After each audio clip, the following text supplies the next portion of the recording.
सुंदर अशी गाडी पळते लक्षाची आणि अप्पाटावर कारवणेकरांचं निर्वाद वर्चस्व. मित्रांनो, आज एक भव्य दिव्य आजच महिना पार पडते.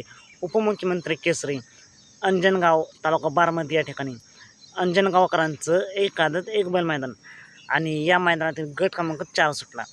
या गट क्रमांक 4मध्ये मित्रांनो एकूण 8 गाड्या होत्या. त्यातील 3च गाड्या आपल्याला पाहताना पाहायला मिळाले.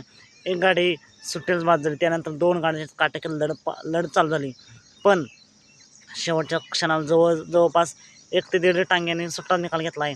बावधनकरांचा लक्षाने आणि त्याला साथ दिली आदत किंग बावऱ्याने. मित्रांनो, गाडीला तुफानाचं स्पीड लागले. बघूया ही गाडी सेमीला कशी कामगिरी करते आजच्या मैदानासाठी. सेमीसाठी बावधनकरांचा लक्ष आणि आदत किंग बावऱ्याला खूप साऱ्या शुभेच्छा. असेच निकाल पाहण्यासाठी आत्ताच आपल्या चॅनलला निकालाचा बादशाह या चॅनलला सबस्क्राईब करून ठेवा, लाईक करा आणि शेअर करा. चला मग भेटूया पुन्हा एकदा नवीन अपडेट्स भन्नाटाच्या नवीन व्हिडिओमध्ये.